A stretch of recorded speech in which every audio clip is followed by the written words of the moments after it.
Well, hello everybody, this is the Empirical audiophile. Today I'm going to talk about an Aperion audio super tweeter. This is a aluminum ribbon super tweeter.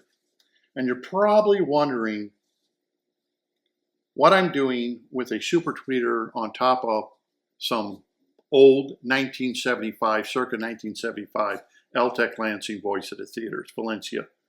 Well, if you watch my other two videos, you will find out how these were brought up to date, modified, brought up to date for today's standards. Things that they did wrong. Example, the 3/4 inch baffle that they use for the 15-inch woofer. That's all they used, 3/4 inch. It was cheap plywood, was not the most expensive plywood you could buy. And it was spray painted black, and they used 4 bolts to hold on a big, heavy 15-inch woofer. That's how they made them back in 1975.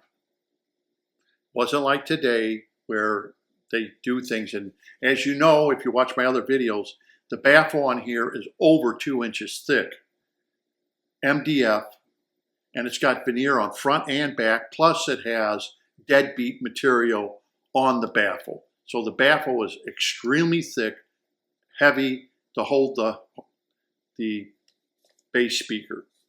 And I show you how I modified the speakers, what I did to the horn to calm them down. That's one thing about horn speakers, since I've always been in the horn speakers.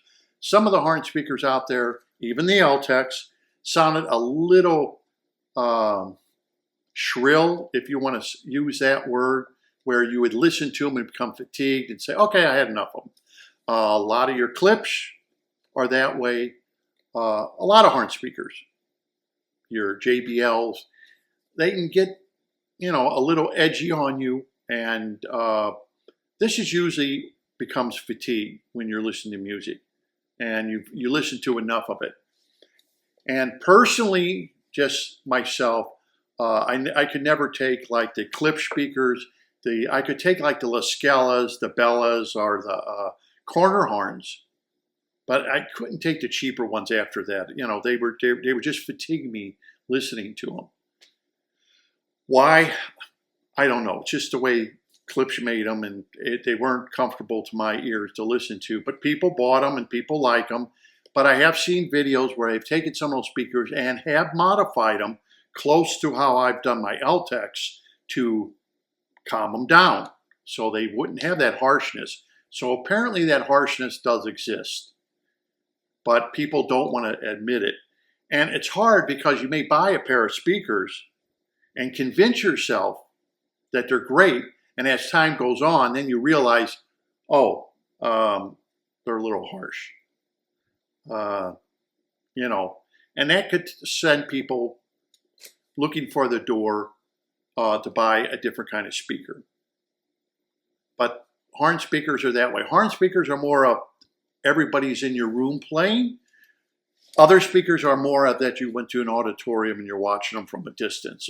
Whatever you prefer. I like they're in your room playing. The realism of that. And so did people in the Chicago Audio Society who said, hey, that sounds like we're at a nightclub. And they did. They're able to go loud. In fact, a little thing that people don't know, back in the 70s and 60s, the Who used these because the Altecs, they used the A7s, I believe, because they were the loudest speakers made then to get out to their audience. Today, of course, there's all kinds of speakers that are louder. But through the years I've owned these for 47 years. Bought them in 1975 when I was in my 20s going to college.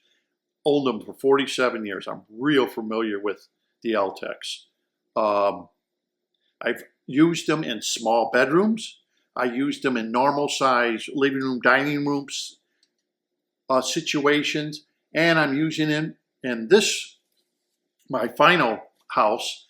This room is 35 feet by 30 feet with 11-foot ceilings.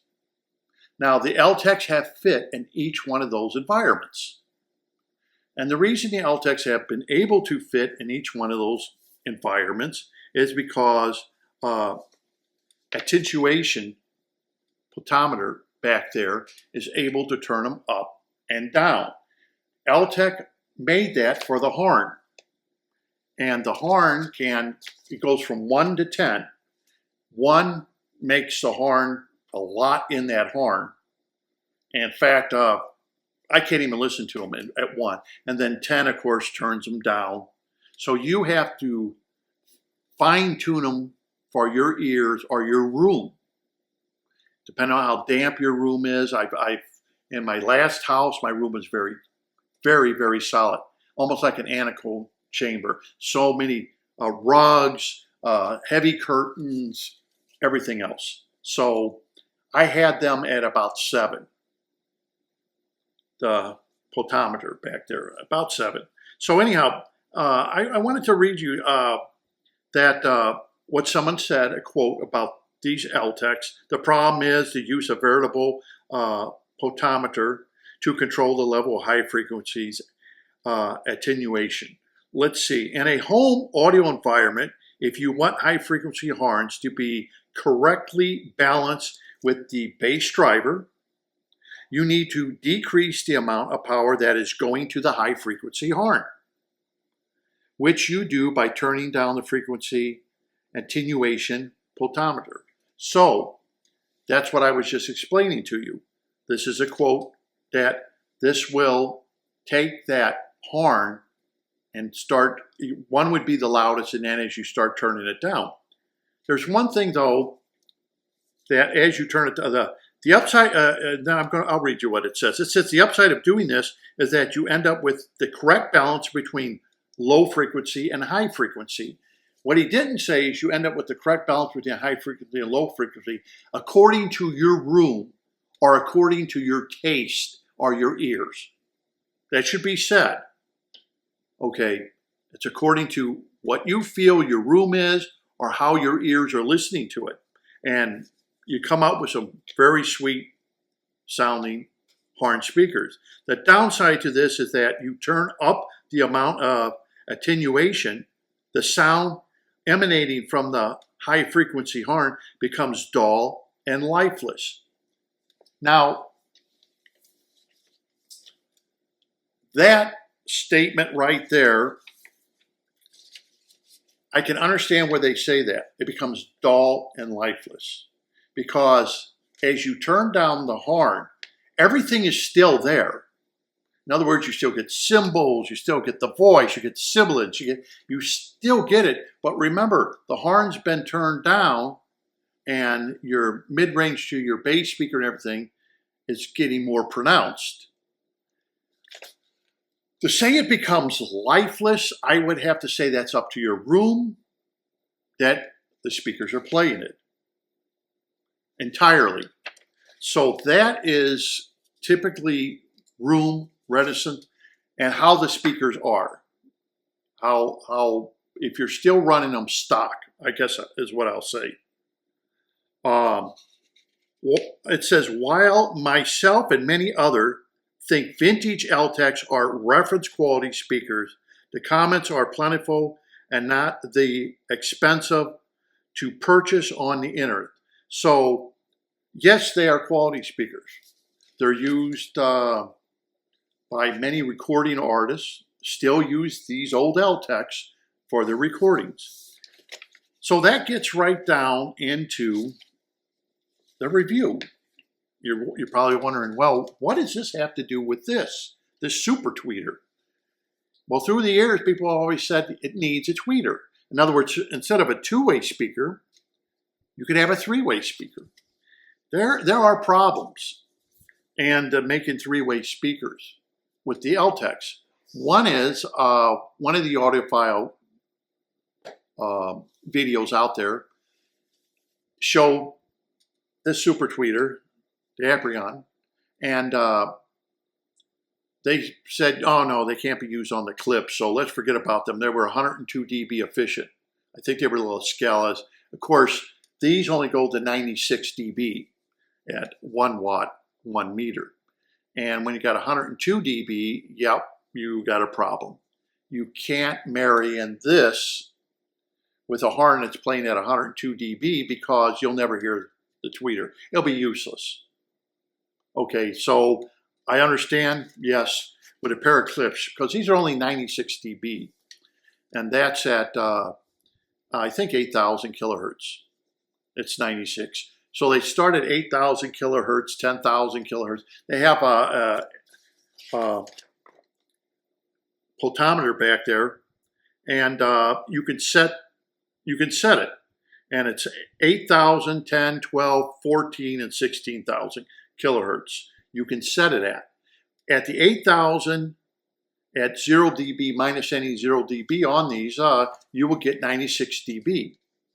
Well, 96 dB is not as efficient as the old horns here at 102. So Houston, we do have a problem. But Altecs are adjustable, just like some JBLs, Jensen's, other speakers that were made had potentiometers back there where they could be adjusted. Also, Tannoy has that, I believe, where you can adjust the horns on them. Now this may come into play. So I got one of these because I knew the horn could be adjusted. So at my other house, I ran them about 7. Here I ran them about 8 in this new place I have. So I took them and I brought them down to about 9, which Altec did a little strange. Number 1 would be you getting a lot of horn. Number 2, you get a little less, and number 3, 10, you get the least amount of horn. Okay, you thought they would have done it different. 10 would have been you got the most amount of horn because it's a larger number, but Altec, they did it backwards. So 1, you get the most amount of horn. 10, you get the least amount of horn, high frequency. So when I got this super tweeter, I turned it down to 9. Now that's getting pretty low. But still you have the body and everything else and the dynamics of the horn with your bass. What you do is you're not changing the crossover, you're just changing how loud that horn is projecting. So now you'll hear more of the lower frequencies in that mid-range because the horn is kind of holding back, okay? So if you turn the horn up too high, people may come over and listen and say, you don't have any bass. Well, the bass hasn't changed. Just the horn is so loud, it's drowning out the bass. You understand? So when you turn that potentiometer and you start turning it, the horn will start backing off and you can hear more of the bass. The bass does not change. It never did change. Then people may hear it and say, oh, wow, you have more bass, but it sounds like sounds duller. The high frequencies sound duller. Well, no, the high frequencies are still there between 500 to 20,000 kilohertz. The trouble is where a lot of people have said that's not true.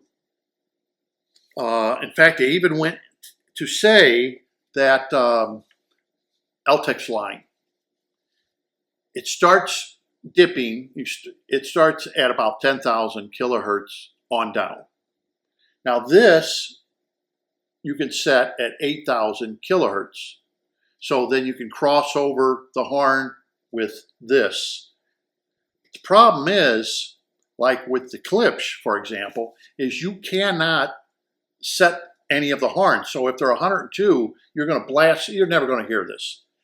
But the Altecs and JBLs, they give you that luxury of fiddling with the horn high frequencies, just like Tannoy does. They give you that luxury. So what I did is I turned down the horn and added this to help it in those 8,000 and above, and made it so this 96 dB would match the horn. So you're saying, well, how do they do that? How do they match this with the horn? Well, I used a sound decibel meter, a realistic sound decibel meter. And I just turn these down. So I'm going to give you an example. Let's say I'm playing something at 100 dB. So 1 inch away, I put the sound decibel meter right here.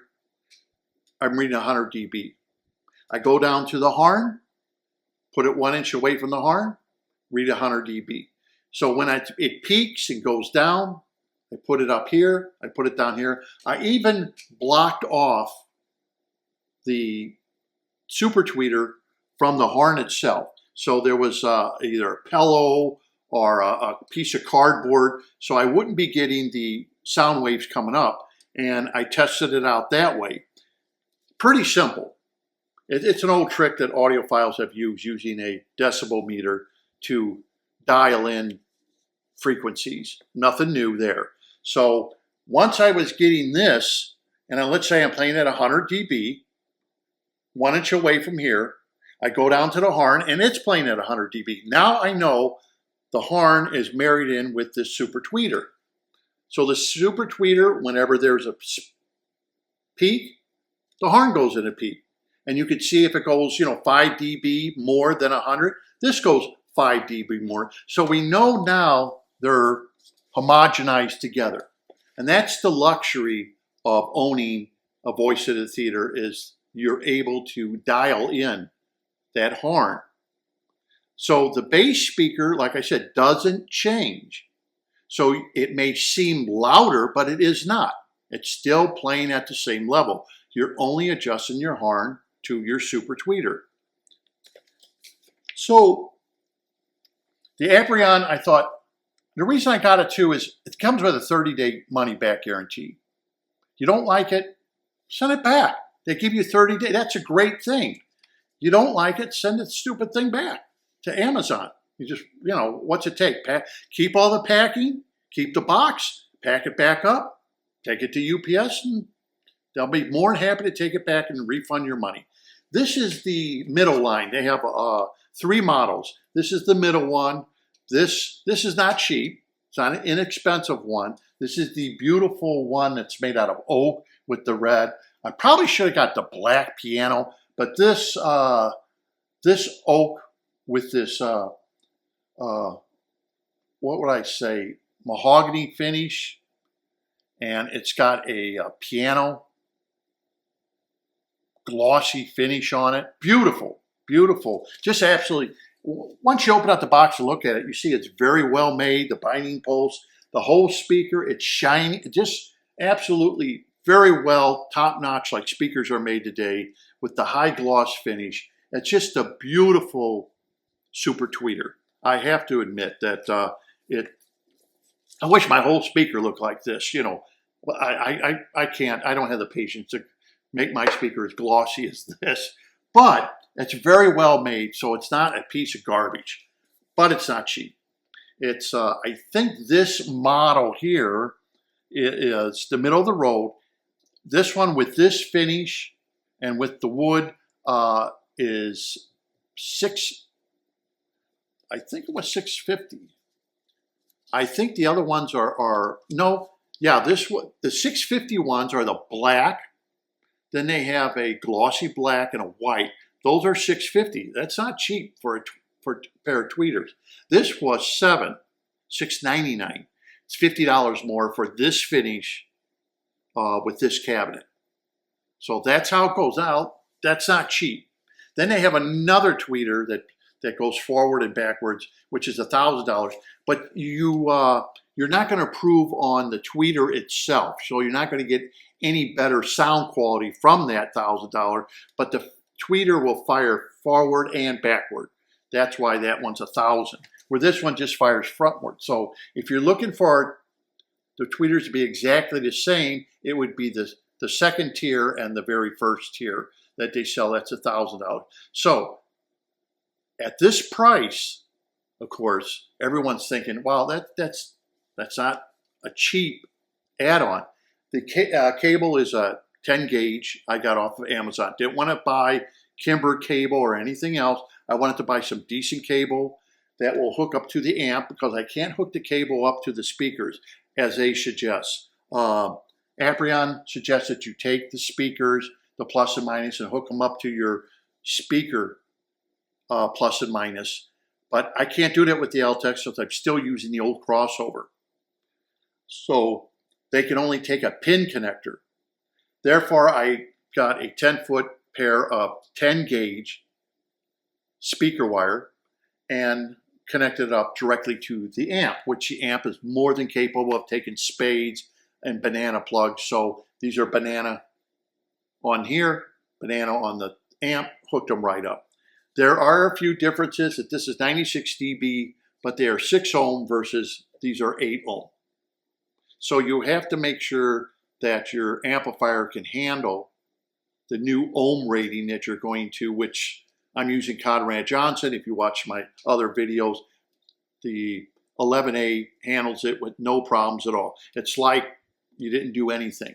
So once I hooked it up, I didn't use the most expensive wire out there, but I did use good wire, not the most expensive. Like I said, not Kimber wire. These are hooked up with Kimber wire, the Altecs. So before I get into the review now of this, I want you to understand, because if you're watching this, you may say, well, I'm going to run out and I'm going to get some of those. This guy has a pair of Altecs and now he has a 3-way Altec. That's what I've always wanted. That's what I've wanted for 47 years. So I'm sure there's lots of people out there saying, I'd like to have a 3-way speaker, horn speaker. And if this, before you run out, watch my other 2 videos and see the equipment. I'm not using cheap equipment. I'm using all top of the line Conrad Johnson. I'm using top of the line silver Kimber cable.